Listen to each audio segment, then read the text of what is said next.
Bonsoir à tous. Faut-il faire disparaître la publicité de l'espace urbain en région bruxelloise? C'est la question au centre de Versus ce soir.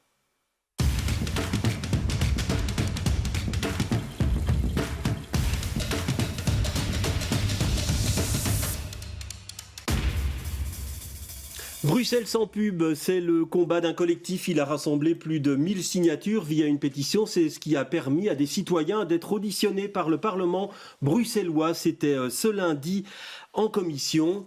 Ce collectif dénonce l'omniprésence de la publicité qui défigure la région et il veut que cela cesse. Écoutez plutôt. Face aux crises environnementales et écologiques, l'inaction est criminelle. Les multinationales capitalistes qui bénéficient le plus du système publicitaire sont celles qui détruisent le corps des travailleurs et des travailleuses, qui délocalisent au bon vouloir de leurs actionnaires et qui concurrencent les commerces locaux. C'est notre économie qui trinque chaque jour.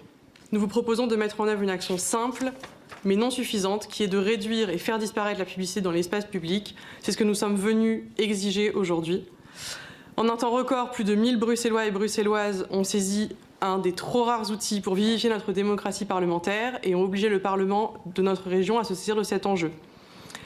Ces Bruxelloises et Bruxellois vous demandent d'agir et rappellent qu'en attendant vos actions, ils et elles luttent pour qu'un jour advienne Bruxelles sans pub. Le pouvoir est maintenant entre vos mains. Voilà, et on va voir quelle est la position des différents partis politiques par rapport à la présence de cette pub en ville. Mais d'abord, je vous donne la parole. Jérôme Blanchevoix, bonsoir. Vous êtes directeur général adjoint de JC Decaux, qui est un acteur important de la publicité ici en région bruxelloise.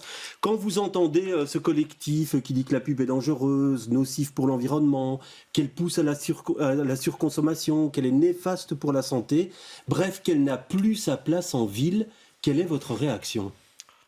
Il y a beaucoup de choses en fait qui sont dites au travers de ces différents messages et en fait c'est assez étonnant. Je reprenais un petit article, je crois, d'un de vos concurrents, la RTBF, qui les interviewait et il finissait par dire en fait qu'au final une certaine information que l'on pourrait appeler la publicité serait tout à fait entendable de leur part. Donc ce à quoi ils appellent en fait, je crois que c'était une régulation. Ils appellent à la disparition de la pub en ville. Écoutez, moi, c'est pas ce que je lis, en tout cas dans toutes leurs déclarations. Et en tout cas, nous, professionnels du secteur, nous appelons à une régulation de la publicité en ville. Vous savez que excusez-moi, la lasagne institutionnelle bruxelloise est assez compliquée. Donc, vous avez pas les communes qui lancent des marchés publicitaires, vous avez la région qui lance des marchés publicitaires, vous avez la STIB qui lance des marchés publicitaires. Et tous ces marchés sont lancés sans concertation. Ce qui fait qu'au bout d'un moment, en effet, on peut se retrouver avec plusieurs marchés qui se chevauchent. Alors, question, vous gérez combien de panneaux publicitaires sur le territoire de la région bruxelloise? Est-ce que vous avez le chiffre, JC Decaux? Environ 5000 panneaux publicitaires nous gérons sur le territoire de la région Bruxelles-Capitale. Ouais, et pour vous, si régulation il y a, il faudrait supprimer combien de panneaux? Moi, Alors... Je vais pas parler en nombre de panneaux, mais je pense qu'il y a 20% du parc qui pourrait disparaître si jamais il y avait une meilleure intégration et une meilleure régulation sur le territoire de la région Bruxelles-Capitale. Et je crois que c'était d'ailleurs un des projets du règlement régional d'urbanisme qui n'a pas abouti. Alors Isabelle Emery, bonsoir. Vous êtes députée régionale socialiste et vous êtes la présidente de ces commissions de développement territorial. Alors par rapport à la revendication de ce collectif qui dit clairement il ne faut plus de pub en ville, est-ce que vous les rejoignez ou pas? Alors dans cette matière, on a souvent un discours qui est très binaire. On a celui de ces citoyens qui sont venus s'exprimer lundi, qui prônent l'interdiction totale. Et d'ailleurs, finalement, on a aussi du côté de la Cour de justice européenne un autre discours qui dit c'est la liberté d'expression et donc il faut l'autoriser sans plus. Et nous, on a un discours qui est plutôt entre les deux, c'est-à-dire qu'il faut pouvoir autoriser la publicité dans l'espace public en la régulant et ça, en soi, on se rejoint sur l'aspect et le chiffre de 20% qui quantitatif. citait, 20%, ça vous semble correct? Suppression de 20%? Ou il faudra aller plus loin, selon vous? Honnêtement, sur les chiffres, je peux pas vous dire. Il faudrait faire un inventaire de tout cela.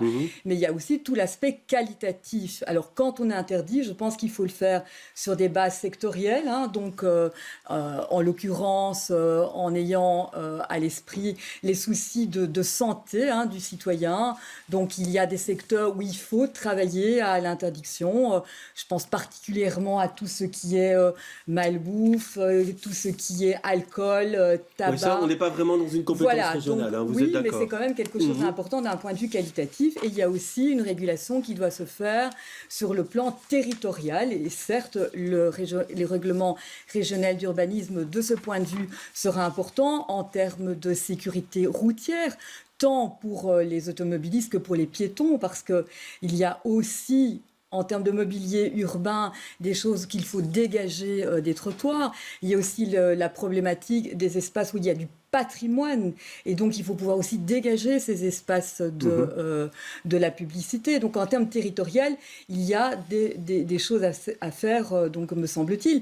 Le périmètre des écoles aussi. Donc tout ça, le RRU doit pouvoir le travailler, et on aura prochainement une version qui sera donc entérinée par le gouvernement et présentée au Parlement. Et donc là-dessus, il faut pouvoir s'appuyer. Voilà, le RRU, c'est le règlement régional d'urbanisme qu'on appelle aussi Good Living, qui doit effectivement être présenté au mois de mars devant le Parlement. Comme ça, c'est clair, les spectateurs comprennent. Yves Rouillet, bonsoir. Vous êtes échevin de l'urbanisme à Ixelles. Vous n'avez pas renouvelé un permis qui permettait l'installation de panneaux au boulevard Général Jacques, tout près de la gare d'Etterbeek. C'est des panneaux qui sont gérés par la SNCB. Alors, selon vous, est-ce qu'il faut aller plus loin? Jusqu'où faut-il aller dans la régulation, voire dans l'interdiction de la publicité en ville? La commune d'Ixelles, dans sa déclaration de politique générale, a écrit un chapitre, je pense qu'on est sans doute une des seules communes à avoir écrit un chapitre dans ce sens, qui s'appelle « Réduire l'emprise de la publicité dans l'espace public ». Et donc très clairement, ce genre de grands panneaux de 16 mètres carrés, 18 mètres carrés, sur des boulevards prestigieux comme le boulevard Général Jacques, l'avenue de la Couronne, etc., ils n'ont plus leur place là, c'est très clair. Oui. Et si on parle d'autres panneaux, on parle des sucettes par exemple, ces panneaux de 2 mètres carrés, ou d'autres panneaux plus petits de 4, 5, 6 mètres carrés, selon vous, est-ce qu'il faut les éradiquer du territoire urbain ou pas? Selon la commune d'Ixelles, il faut en réduire l'emprise, c'est-à-dire qu'il faut effectivement en réduire le nombre, et parce qu'il y a plein d'endroits où soit ils nuisent au patrimoine, soit ils nuisent à la sécurité routière. On est dans les carrefours dangereux, et l'objectif d'un panneau publicitaire, c'est d'attirer l'attention, puisque sinon ça ne servira à rien. Et donc là, on pense que dans les carrefours dangereux, les automobilistes, les piétons, les cyclistes doivent davantage regarder le passage aux piétons, le carrefour, les autres véhicules. Donc voilà. Il y a plein d'endroits où c'est malvenu. Et donc nous avons, la commune d'Ixelles, été en recours contre des dispositifs publicitaires installés par JC-Decaux, notamment dans le cadre de l'installation des vilos, parce qu'il y en avait une série qui nous semblait dangereux ou placés à des mauvais endroits. D'ailleurs, on a obtenu gain de cause pour quelques-uns. Donc vous n'avez pas dit supprimer totalement? Alors, si on demande à Yves Rouillet ce qu'il en pense, moi je pense qu'on doit être effectivement beaucoup plus radical. Donc supprimer totalement? Alors je ne suis pas sûr qu'il faut supprimer totalement, parce qu'il y a effectivement plein de messages d'intérêt généraux qu'on peut véhiculer dans l'espace public. Il y a même, je pense qu'on doit pouvoir laisser des opérateurs se faire connaître à travers la publicité. On a d'ailleurs exonéré les taxes des opérateurs culturels, les théâtres, etc., pour qu'ils puissent, parce que si personne n'est au courant qu'il y a un spectacle, effectivement, ça ne marche pas. Donc voilà, donc il y a une marge de pouvoir effectivement avoir des panneaux informatifs et de type publicitaire dans le sens premier du terme. On fait de la publicité de quelque chose, d'un événement par exemple, ou d'une information générale. Oui. Geoffroy Commence de Brachen, bonsoir. Vous êtes député bruxellois MR. Lors de votre intervention en commission, vous n'avez pas parlé non plus d'interdiction, vous avez parlé de régulation, comme le Parti socialiste, comme M. Blanchefoy et comme M. Rouillet, en tout cas via l'application du programme AXL. Donc régulation, ça veut dire quoi pour vous très précisément? Alors pour nous, c'est régulation et diminution, soyons clairs. Parce que nous estimons que si on peut diminuer la publicité, on peut rendre aussi les espaces où on pourrait la laisser plus qualitatifs. Aujourd'hui, clairement, et là c'est vrai que je peux rejoindre Yves Rouillet, nous estimons qu'à beaucoup d'endroits, certainement, les publicités de 16 ou 18 mètres carrés n'ont plus leur place en ville. Ça se passe dans des zones industrielles, dans d'autres pays, mais certainement pas à Bruxelles, dans une grande capitale comme nous sommes. Nous devons absolument éviter ce genre de choses qui sont totalement excessifs. Et pour les sucettes publicitaires, ou multi-publicitaires, comme c'est souvent appelé, là aussi, on doit éviter qu'elles soient placées à des endroits inopportuns, dangereux. Je rappelle que pour beaucoup de ces sucettes publicitaires, elles sont devenues dynamique. Donc, on crée une attention toute particulière et donc un risque supplémentaire avéré d'ailleurs, dans certains cas, sur des grands axes routiers. Il faut savoir que lorsque j'étais échevin, il y avait un engagement de la part du bourgmestre de la ville de Bruxelles de ne pas les mettre à côté d'axes de grande circulation. Or, aujourd'hui, on constate qu'on a brisé cette règle et que je peux constater tous les jours que certains des panneaux dynamiques sont mis à des endroits qui sont vraiment dangereux et qui perturbent l'attention de l'automobiliste. Je rappelle qu'un automobiliste, il doit vraiment être attentif parce que il y a le piéton, il y a le cycliste, il y a toute une série de dangers potentiels. Et si on ajoute cela, on rajoute un risque inutile, non nécessaire, non obligatoire. Et je pense qu'il y a un risque. Je rappellerai quand même aussi, et c'est quand même aussi un point qui me semble important, c'est que 70% des enseignes en région de Bruxelles-Capitale sont illégales. Or, parce que... Donc 70% des panneaux des enseignes de magasins, vous voulez dire. De magasins. C'est pas le débat. Mais parce que je pense qu'il y a aussi une obligation des autorités à réguler ça avant aussi de s'attaquer à tout le reste. C'est aussi important, parce que là, il y a une possibilité d'agir assez vite. Or, on a un certain laxisme qui ne permet pas d'aller plus loin. Alors, Monsieur Blanchois, on voit donc une volonté de régulation, ça elle est manifeste, on voit une volonté d'élargir les zones d'interdiction. Il y a des zones qui sont citées, on parle des zones classées, des zones où il y a des perspectives visuelles, Natura 2000, talus de chemin de fer, berges de cours d'eau, les lieux liés à la jeunesse, les bâtiments classés à certains moments, les péristyles avec les bâches, etc. Est-ce que sur ce point-là, vous rejoignez ces propositions-là ? Oui, pour un certain nombre de cas, oui, pas pour la totalité. Je voudrais juste m'inscrire en faux sur l'aspect sécurité, parce que c'est quand même un élément extrêmement important. C'est absolument pas avéré. Il n'y a pas de problème de sécurité avec le positionnement des panneaux publicitaires. Il n'y a aucune étude nulle part qui montre qu'il y a eu des problèmes par rapport à cela. Puis je rappellerai que chaque panneau publicitaire que notre société, parce que parfois, quand j'écoute les personnes qui revendiquent, on a l'impression que c'est JC Decaux qui vient et puis qui, durant une nuit, installe ces panneaux sans autorisation, on sent rien. Ils sont installés, il y a des autorisations. On fait bien évidemment extrêmement attention et on est très vigilant sur l'aspect... Monsieur Commence de Brachen n'est pas tout à fait d'accord avec vous. Il n'y a pas toujours d'autorisation, parfois il n'y en a plus. Dans certains cas, il y a vous les enlevez pas, paraît-il. Écoutez, alors, il est possible que pendant le Covid, on ait pris un petit peu de retard sur des renouvellements de permis. Donc, il s'agit de panneaux qui ont été autorisés en leur temps aux mêmes endroits où ils sont aujourd'hui. On a pris un peu de retard pour les renouvellements, mais on réintroduit des permis. Et si le panneau n'obtient pas de permis, on le retire systématiquement. Et en fait, on est aussi quand il y a, et certaines communes nous interpellent sur des panneaux qui pourraient poser des problèmes de sécurité. Parfois, c'est souvent suite à une modification en fait de la voirie qui pose des problèmes de sécurité. On vient immédiatement déplacer les panneaux. Je crois vraiment qu'il faut qu'on soit très clair sur le sujet. Il n'y a pas un panneau qui est implanté sans l'accord de la collectivité, des gens responsables de la sécurité, de la mobilité et des responsables des communes. Alors, panneaux dangereux ou pas, il y a des zones accidentogènes où ils sont interdits, on ne peut pas en placer. Mais sur le caractère dynamique de certains panneaux, selon vous, Monsieur Rouillet, est-ce qu'il faut les interdire en espace urbain, ces panneaux qui bougent et qui sont animés? Moi, j'en suis persuadé.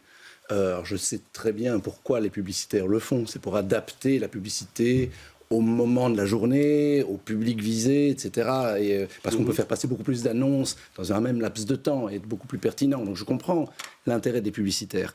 Mais je pense que ça transforme la ville en Las Vegas. Je veux dire, on a une ville merveilleuse.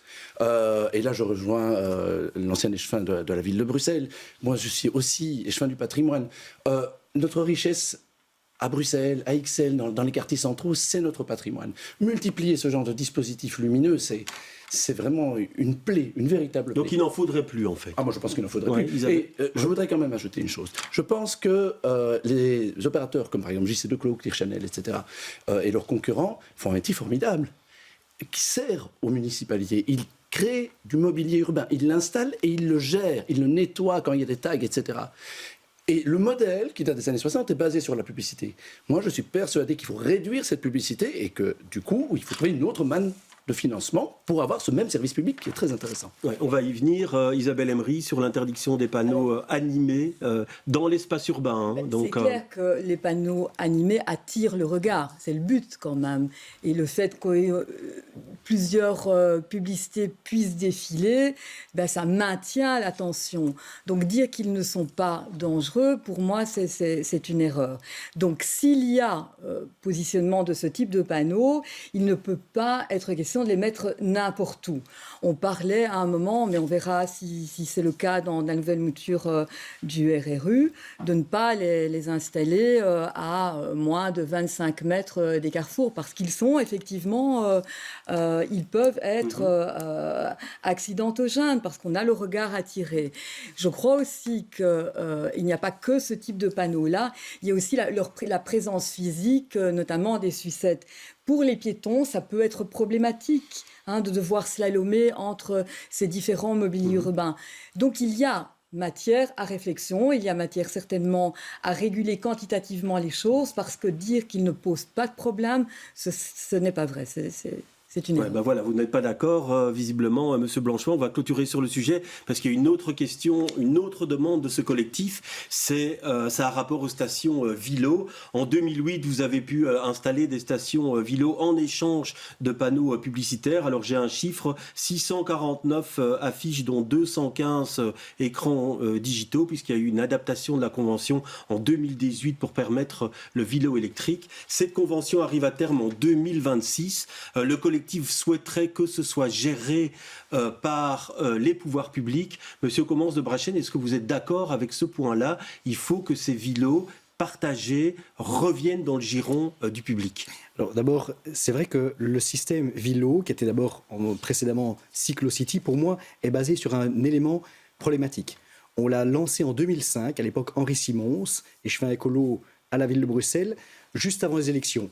Et il l'a fait un peu dans la précipitation. Oui, mais répondez à ma question, On l'a fait, sur l'avenir, s'il vous plaît. J'estime que nous devons scinder absolument le marché de la publicité, qui peut le financer éventuellement, et le marché des vélos. C'est-à-dire que nous devons avoir un vélo véritablement qualitatif. Je ne dis pas que le vélo ici n'est pas bon. Le problème, c'est qu'il est très lourd, il est très compliqué à utiliser, et étant donné les demandes qui sont faites par les autorités, rend en fait ce vélo particulièrement difficile en ville. Pour la publicité, on parle par exemple de la STIP qui pourrait devenir un opérateur de ces Vilos partagés. Est-ce que vous y êtes favorable ou pas? Pourquoi pas la STIP ou un autre opérateur? À la limite, peu importe. Mais nous devons, je le dis, scinder pour pouvoir avoir le meilleur modèle de vélo qui soit mis à disposition des Bruxellois et des Bruxellois, et par ailleurs, la meilleure... Non, mais est-ce que ça doit continuer à être financé par la pub? Mais ma réponse, pourquoi pas? Moi, je ne vais pas dire non, parce que je pense qu'il faut être prudent. Il faut savoir qu'un vélo, à l'époque, on était à 900 € par vélo et par an. Maintenant, je pense que la dernière fois, on était à 1200 et maintenant, on avait, je pense, dépassé les 1450 € par vélo et par an. C'est beaucoup d'argent. Donc, et peut-être que M. Blanche voit les chiffres actualisés. Ce sont des sommes très importantes et ce sont les Bruxelloises et les Bruxellois qui payent, en plus de la pub. Ouais. Monsieur Rouillet, est-ce qu'il faut revoir et est-ce que ce service Vilo doit être géré par un opérateur public à l'avenir, à la fin de la convention en 2026?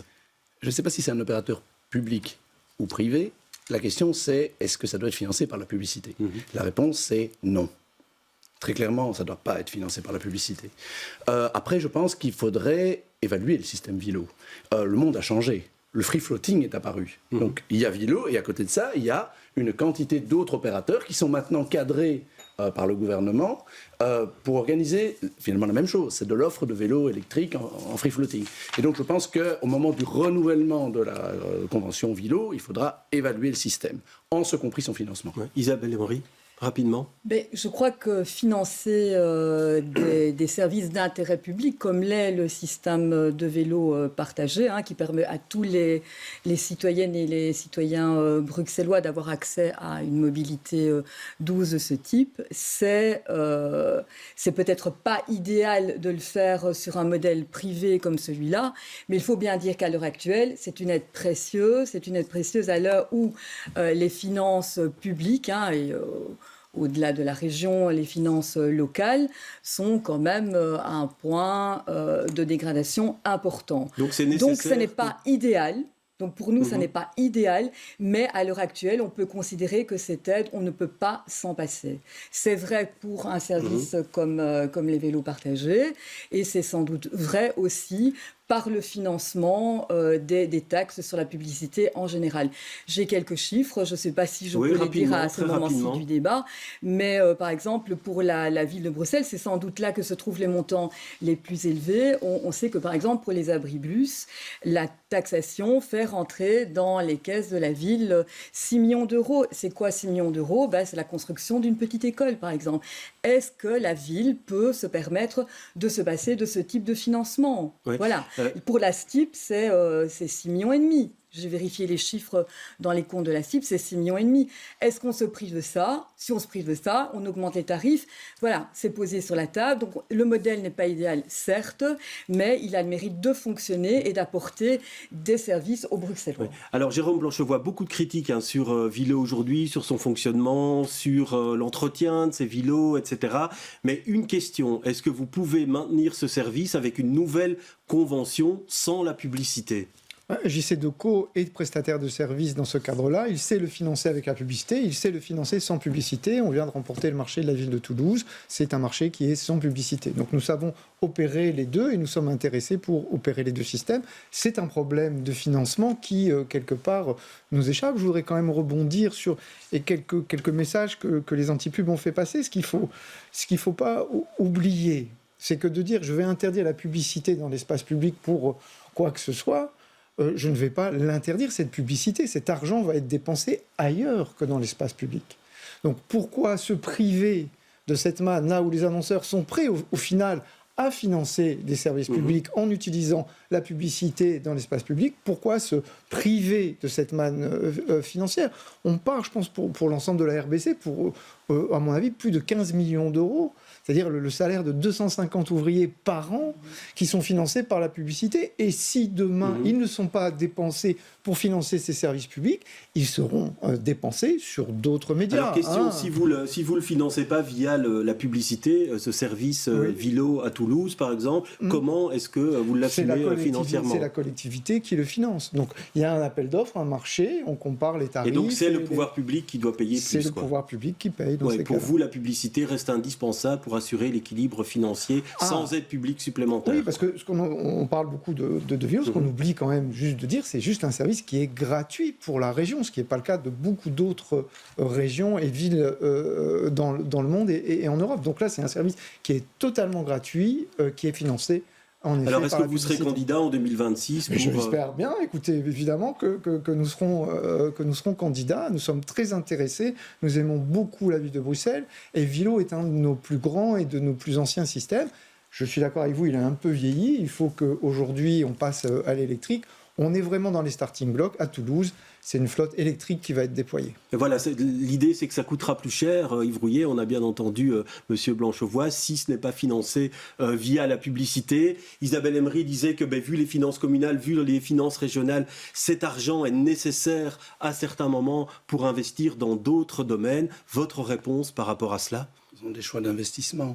On dépense combien pour faire le métro ? Là, on ne parle pas de quelques centaines de milliers d'euros ou même de millions. On parle de centaines de millions. Donc, je pense qu'à un moment donné, il faut savoir ce qu'on veut. Parce qu'on a évoqué la publicité et la sécurité routière.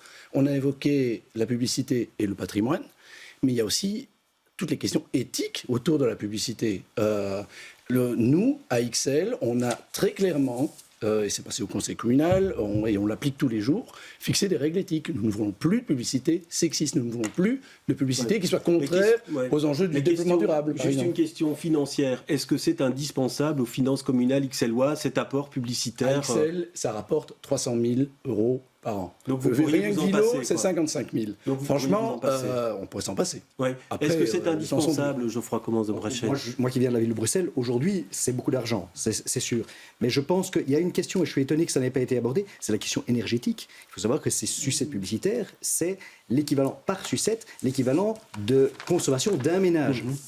par succès publicitaire. Oui, ça a été dit par le collectif. C'est considérable. Ouais. C'est considérable. Et c'est vrai qu'il faut qu'il y ait un travail énorme. Il faut qu'il y ait un travail énorme aussi pour déjà diminuer cette consommation. C'est inacceptable aujourd'hui dans le cadre d'une crise énergétique que vivent les Bruxelloises et les Bruxellois. Et je rappelle que les Bruxellois, ils le payent autrement aussi par rapport à cette pollution de l'espace urbain. Nous avons un espace urbain de qualité, or on retrouve ces succès publicitaires dans des endroits parfois interdits. Il faut savoir qu'il y a des zones normalement interdites à la publicité, sauf exception, et la Convention Philo en fait partie, et dans certains endroits, dans des perspectives, notamment avenue Louise, où vous avez vraiment des panneaux extrêmement mal placés. Je voudrais donner la parole à Monsieur Blanchevoix sur la consommation énergétique de ces sucettes, de ces panneaux. Alors on parle effectivement, le collectif citait une étude française qui dit que ça correspond un panneau correspond à la consommation d'un ménage pour un an. Votre réponse sur ce point? On dit beaucoup de bêtises. Alors c'est pas la consommation d'énergie d'un ménage sur un an, c'est la consommation d'électricité d'un ménage sur un an qui représente 10% de la consommation d'énergie d'un ménage sur un an, et encore si ce ménage n'a qu'une seule voiture, ce qui est assez normal puisqu'on parle en fait d'un grand écran de télévision, et donc cet écran de télévision consomme comme les écrans qu'il y a dans les maisons. Je vais quand même rebondir dessus parce que c'est le média, c'est-à-dire c'est le moyen de communiquer qui consomme le moins. Quand vous positionnez un panneau digital dans la rue, il va toucher chaque semaine 40 à 50 000 personnes. Donc vous mutualisez cette consommation énergétique pour 40 ou 50 000 personnes. Il faut donc 40 ou 50 000 smartphones de branchés ou écrans de télévision allumés pour obtenir exactement la même chose. Donc quelque part, même si c'est un peu contre-intuitif, je vous l'accorde, la consommation énergétique est un faux problème. Et puis après, il faudrait dire, alors, qui a le droit de consommer de l'énergie, qui n'a pas le droit? Enfin, on est parti dans des débats à n'en plus finir. Je voudrais revenir aussi rapidement, s'il vous plaît. Oui, parce qu'on parle souvent de Grenoble. Aussi, on me cite cette ville de on Grenoble. n'en a pas parlé dans l'émission. C'est une ville qui a éradiqué la pub, en tout cas en partie sur son territoire. Voilà, en partie. Mais le collectif anti-pub n'arrête pas de dire qu'ils ont éradiqué complètement. Mais c'est pas vrai. Ils ont régulé la publicité, ils ont diminué la place de la publicité dans l'espace public, mais ils l'ont gardée. C'est une source de financement importante pour la ville de Grenoble. Ils ont même déployé des écrans digitaux. Alors, dernière séquence, c'est l'argument recevable dans un instant.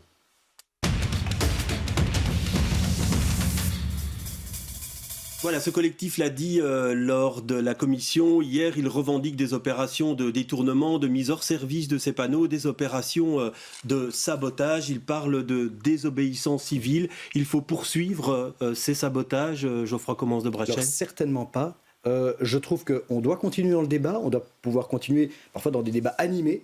Mais je n'accepterai jamais toute forme de sabotage, de menace, donc il faut de poursuivre forme en de terrorisme justice, alors. militant. Mais vous parlez de terrorisme. Mais oui, parce que ce que je ne peux pas accepter, il y a toujours quelqu'un qui paye. Et in fine, c'est toujours le citoyen. Parce qu'il faut bien se rendre compte que, alors même si je peux ne pas être d'accord parfois avec M. Blanchevoix, je n'accepterai pas qu'on casse le mobilier urbain, parce qu'in fine, ce sera quand même le citoyen qui, au final, va finir par le payer, d'une manière ou d'une autre. Et donc ça, il faut bien qu'on s'en rende compte. J'estime que ça n'est pas la solution. Il faut pouvoir sensibiliser. Et ce que vous faites aujourd'hui est utile. On vous a compris. Isabelle Emery, est-ce qu'il faut poursuivre en justice? Bien sûr. Donc toute forme de violence ne peut pas être acceptée.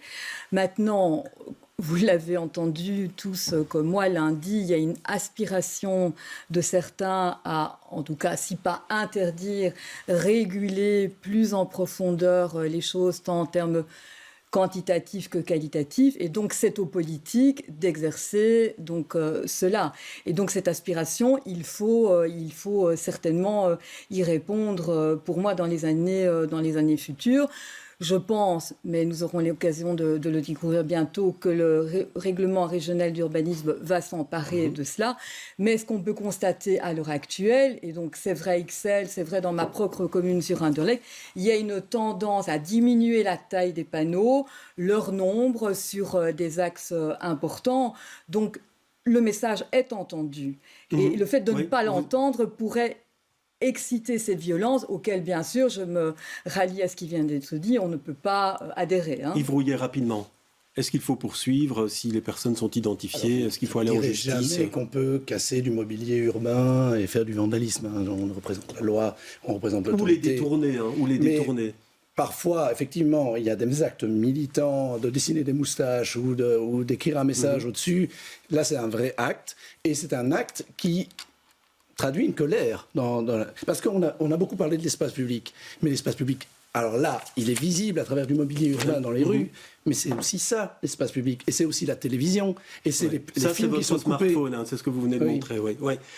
Monsieur Blanchois, vous portez plainte à chaque fois? Il y a déjà eu des poursuites en justice. Il y a un juge d'instruction qui a été saisi. On ne peut absolument pas accepter ça. C'est pas parce qu'on n'est pas d'accord que moi je vais aller dans les locaux de ces messieurs-dames pour vandaliser leur mobilier. Ça ne se fait pas, ce n'est pas possible.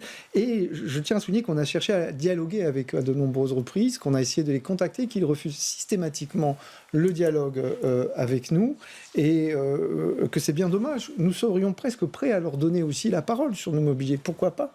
Certains messages sont intéressants, sont interpellants, sous réserve de l'accord des pouvoirs publics, parce que ce que je ressens chez eux, c'est une frustration par rapport à leur besoin de communiquer et d'exprimer certains messages. Pourquoi pas ouvrir aussi le débat par rapport à cela? Nous sommes très ouverts. Voilà, l'appel est lancé en tout cas à ce collectif. Merci en tout cas d'avoir débattu avec nous sur ce plateau. La semaine prochaine, vous retrouverez Michel Guéhière, bon pied, bon oeil, à la présentation de l'émission.